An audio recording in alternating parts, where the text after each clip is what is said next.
Cette semaine, je t'ai expliqué l'importance d'apprendre à lutter contre tes peurs et je t'ai expliqué comment tu pouvais y arriver. Aujourd'hui, je voudrais te donner un conseil, quelque chose de concret que tu peux appliquer au quotidien qui va te permettre de changer ta façon de penser, qui va te permettre d'éradiquer les peurs qui t'empêchent de sortir de ta zone de confort. Alors ce conseil, c'est tout simplement d'arrêter de consulter les médias traditionnels. Pour moi, les médias, c'est un petit peu comme le McDo, c'est comme des fast-food.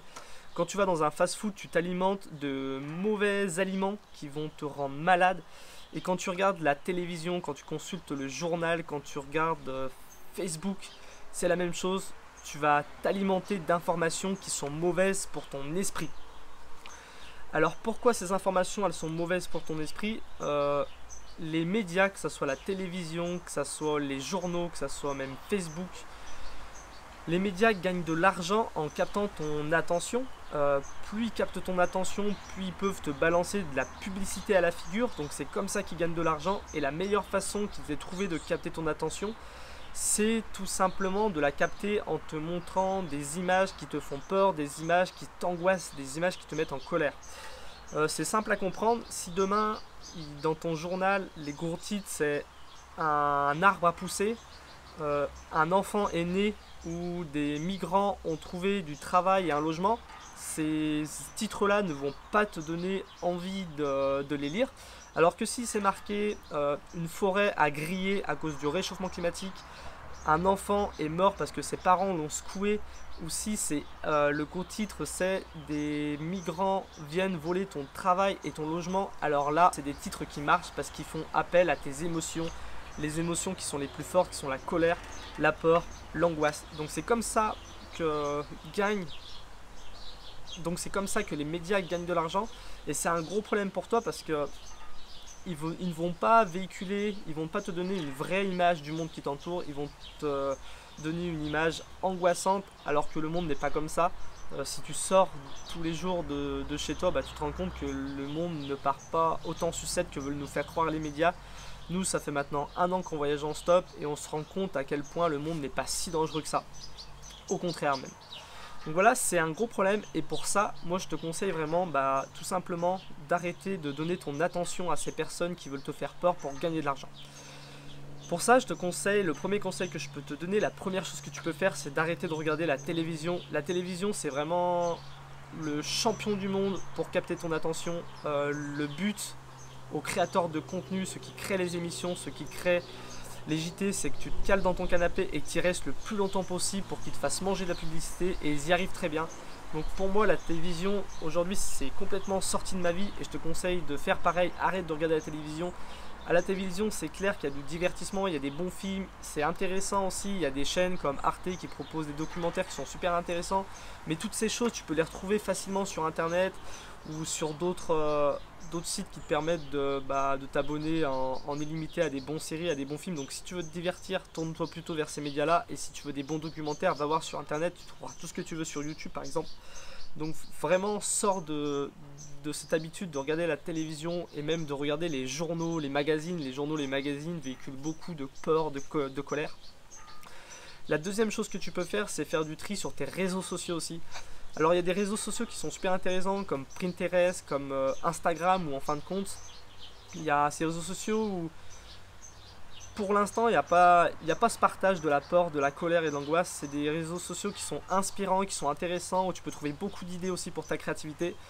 Mais moi je te conseille de faire super attention à Facebook.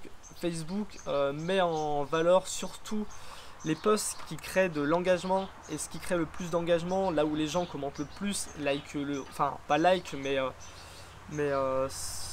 mettre une petite tête qui est pas contente quoi. C'est tout ce qui véhicule la peur, la colère. T'as qu'à aller voir ton fil d'actualité sur Facebook, une information sur deux est soit stupide, inutile, ou soit c'est quelque chose qui va provoquer de la colère et de la peur en toi. Donc Facebook, c'est un outil qui est très utile quand même. Moi je l'utilise pour partager ma vision de ma vie, pour partager par exemple cette vidéo à des personnes qui pourraient en avoir besoin. Mais tu peux tout simplement faire le tri. Dès qu'il y a une personne qui va véhiculer quelque chose qui n'est pas utile pour toi, qui va te donner de la peur ou de l'angoisse ou de la colère, arrête de suivre cette personne. Pareil pour les pages, pareil pour les groupes où la plupart des gens sont juste des haineux, des haters qui pensent qu'à critiquer, à juger. Sors de ces groupes là. Donc voilà, c'est deux choses que tu peux faire concrètement. Arrête de regarder la télévision et fais du tri dans tes réseaux sociaux, c'est super important. Une fois que tu as fait ça, eh ben, c'est un petit peu comme si tu décidais de faire un régime, c'est un petit peu comme si tu décidais d'arrêter de manger au fast-food et de manger de la bonne nourriture, de la nourriture qui soit bio, de la nourriture qui vienne directement du jardin. Et ben là c'est pareil.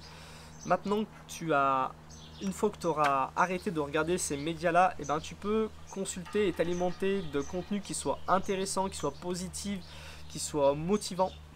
Pour ça, tu as énormément de chaînes YouTube. Moi, je sais que la plupart du contenu vidéo que je consulte, il est sur YouTube. Je ne regarde pas énormément. Je suis uniquement des chaînes qui m'inspirent, qui me motivent et qui m'intéressent. Tu as les podcasts audio aussi. Le podcast audio, c'est super intéressant parce que pareil, c'est des créateurs de contenu qui sont indépendants. Souvent, ils ne cherchent pas à gagner de l'argent, ils cherchent juste à partager leur passion, à partager leur vision du monde. Et c'est des personnes qui, du coup, n'ont pas besoin d'utiliser des techniques de manipulation comme parler de choses qui font peur et angoissantes pour faire de l'audience. Donc c'est souvent du contenu qui est positif et inspirant. Écoute des contenus en podcast, moi j'en écoute pas mal. Et sinon, il y a la lecture tout simplement. Si tu t'intéresses au monde, si tu t'intéresses à des choses, et autant consulter du contenu qui a été créé par des personnes qui ont vraiment réfléchi pendant plusieurs années à quelque chose. Si tu t'intéresses à la politique par exemple, il vaut mieux lire un livre de politique que regarder la politique à la télé. Ça sera beaucoup plus intéressant. Donc voilà, arrête de regarder du contenu qui t'empêche d'avancer dans la vie et consulte du contenu qui soit positif, inspirant et motivant. La motivation, c'est quelque chose que je vais parler la semaine prochaine en vidéo. Cette semaine, je t'ai proposé 3 vidéos pour essayer de t'aider à lutter contre les peurs qui t'empêchent de voyager, peut-être les peurs aussi qui t'empêchent, je sais pas si tu me suis forcément pour le voyage, mais ça peut être des peurs qui t'empêchent de réaliser d'autres projets dans ta vie. Dis-moi ce que tu en as pensé, j'ai essayé de t'expliquer pourquoi c'était important, comment tu pouvais le faire et te donner un exemple concret que tu peux mettre au quotidien, dans ton quotidien pour changer. Donc dis-moi ce que tu as pensé de ces 3 vidéos. La semaine prochaine, je vais faire pareil en parlant de motivation parce que comme je t'ai expliqué en début de vidéo, si tu veux apprendre à sortir de ta zone de confort, il faut apprendre à faire baisser tes peurs et augmenter ta motivation. C'est la seule façon d'arriver à avoir le déclic qui te permette d'avancer, de faire des choses qui te paraissent un petit peu difficiles. Donc la semaine prochaine, je vais parler de motivation, je vais t'expliquer pourquoi c'est important, je vais t'expliquer comment tu peux être plus motivé et pareil je vais te donner un exercice ou une habitude, quelque chose que tu peux faire concrètement dans ton quotidien pour trouver la motivation. Donc voilà, dis-moi ce que tu penses de ce format de vidéo dans les commentaires. Si elle t'a plu, pense à la liker. Si tu veux débattre de ça, on peut en parler dans les commentaires. Si tu veux parler des réseaux sociaux, si tu veux parler des médias, si ça t'intéresse, on peut en parler dans les commentaires. Ça évite que cette vidéo, comme je l'ai dit dans les dernières vidéos, qu'elle se retrouve dans les bas-fonds de YouTube et qu'elle soit inutile. C'est mieux de la faire vivre.